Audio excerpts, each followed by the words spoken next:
तो फाइनली बोला क्या जा रहा है सेवन नोट में ये बोला जा रहा है कि हमारे पास अगर किसी भी दो मैट्रिक्स का प्रोडक्ट नल मैट्रिक्स है, उस दो में से कोई भी एक मैट्रिक्स अगर नॉन सिंगुलर मैट्रिक्स है तो फिर क्या होगा, ए एंड बी कम्यूट करेगा, ए एंड बी कम्यूट करेगा और वो दोनों किसके इक्वल होगा, जीरो के। इसका मतलब क्या है, A B is equal to B A is equal to null matrix. कब होगा, जब A B equal to null matrix given हो and any one of A and B is a non singular matrix. ये बात समझ में आनी चाहिए आपको, ठीक है। तो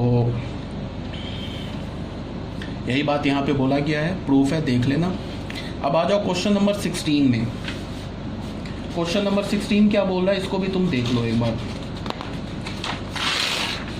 क्वेश्चन नंबर 16 में बोल रहा है कि तुमसे if A B C are given matrices such that A B is equal to null matrix. A B C तीन मैट्रिक्स दे रखा है, देखो, and B C is equal to I. देखो क्या दे रखा है, A B C are given matrices such that A B हमारा नल मैट्रिक्स है and B C is equal to I, then prove that A plus B whole square into A plus C whole square is an identity matrix. शुरू हो जाते हैं। ए B सी matrix दे रखा है, A B सी हमारे पास ये गिवन मैट्रिक्स है, ये हमारा सॉल्यूशन 16 है। और क्या बोल रहा है, ए बी हमारे पास नल मैट्रिक्स है and B C is equal to I है। और क्या बोल रहा है, ए प्लस बी, प्रूफ क्या करना है, A plus B whole square into A plus C whole square is equal to identity matrix. ये हमें टू प्रूफ करना है, ठीक है ना, ठीक है। तो अब शुरू हो जाते हैं। अब तुम देखो, जो भी मैंने नोट्स पढ़ाया ना, उस नोट्स को मैं यूज़ कैसे करूँगा। सबसे पहले गिवन क्या है, ए बी सी तीन मैट्रिसेस है। एक तो गिवन है A B is equal to null and दूसरा क्या गिवन है, B C is equal to identity matrix. इसको देखो मैं कैसे यूज़ करूँगा, दोनों साइड मॉड ले लिया, बी सी आई। अभी देखो, तुम चाहो तो इसको पूरा कैलकुलेट कर लो, या अभी मैंने नोट्स में बताया तुम्हें कि अगर B into C identity matrix होगा तो यहाँ से हमें क्या कंक्लूजन मिलेगा कि B C is equal to C B is equal to I होगा and B inverse is equal to C and C inverse is equal to B होगा। ये मैंने बोला ना अभी। एक तो ये हो गया, दूसरा क्या होगा, बी सी आई।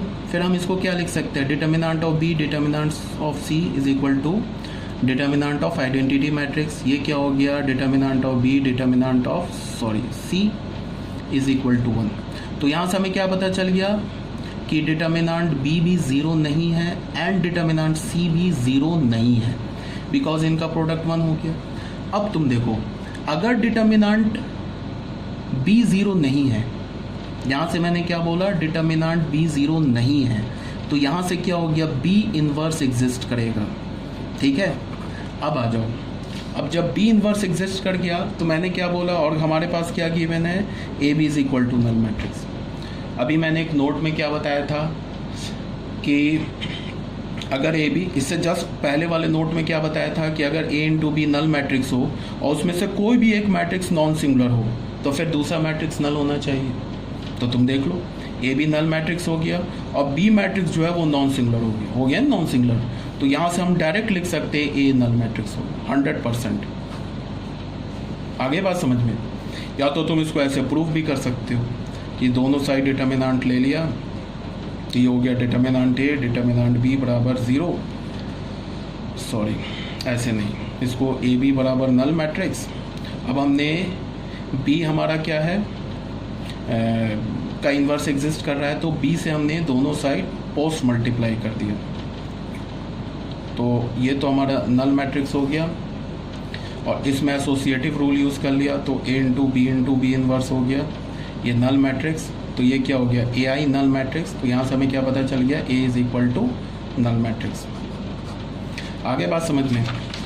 अब हमें क्या प्रूफ करना है, हमें प्रूफ करना है A plus B whole square A plus C whole square. इसको मैनिपुलेट करके हमें क्या दिखाना है कि एक आइडेंटिटी मैट्रिक्स के इक्वल है। अब हमें क्या पता चल गया, ए हमारा एक नल मैट्रिक्स है, तो नल डाल दिया यहाँ पे, 0 plus B whole square into 0 plus C whole square is equal to, यहाँ क्या हो गया, बी स्क्वायर सी स्क्वायर। अब बहुत बच्चे यहाँ पे देखो गलती क्या करेंगे, इस बी स्क्वायर सी स्क्वायर को वो कैसे लिख देंगे, बी सी का होल स्क्वायर ऐसे लिख देंगे, जो कि गलत है। इन जनरल ये गलत है, ये ऐसे नहीं लिख सकते हो, समझ रहे हो बात को।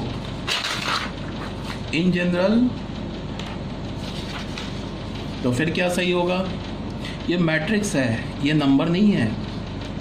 तो बी स्क्वायर ऐसे अगर तुम इसको बी सी का होल स्क्वायर लिखोगे तो भी आंसर सही आ जाएगा, बट किसी केस में किसी क्वेश्चन में गलत आ भी सकता है, ठीक है।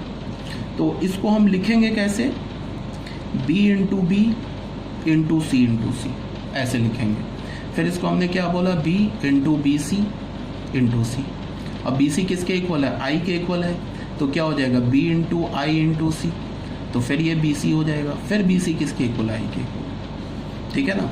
तो हमें क्या मिल गया, a plus B whole square A plus C whole square is equal to B square C square is equal to I, hence proof हो गया।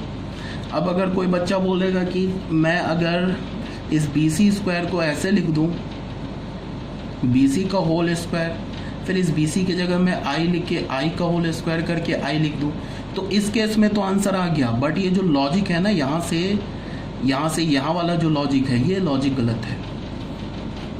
किसी क्वेश्चन में ऐसा हो सकता है कि तुम अगर ये लॉजिक लगाओ तो हमारा वहां से फॉल्स रिजल्ट मिल जाए, ठीक है। Because A square into B square can not equal to A B whole square. In general matrix में ऐसा नहीं होता है। तो A square into B square को आप क्या लिखोगे, A into B into B. अगर ऐसे करके तुम कैलकुलेट करोगे तो गलती कभी नहीं होगी। यहाँ तक बात क्लियर है। तो ये हमारा क्या हो गया, क्वेश्चन नंबर 16। ठीक है बच्चे, बस आज इतना ही रहने दो। थोड़ा मैं लेट हो गया किसी इंपॉर्टेंट वर्क से, तो ये भी जो हमने नोट किया है, ये क्वेश्चन क्या इम्पॉर्टेंट था और काफ़ी कंसेप्चुअल था। मुझे पता है कई सारे बच्चों को डाउट होगा इसमें, थोड़ा मैंने फास्ट पढ़ा दिया है नोट को, तो कोई बात नहीं। आप करोगे क्या कि आपको जो कोई भी डाउट है वो आप मुझे, कल हमारी क्लास होगी तो कल भी पूछ सकते हो, और आप मुझे चाहो तो क्लास के बाद भी ना आप मुझे क्या व्हाट्सएप वगैरह करके अपने डाउट को क्लियर कर सकते हो, अगर कोई डाउट है तो।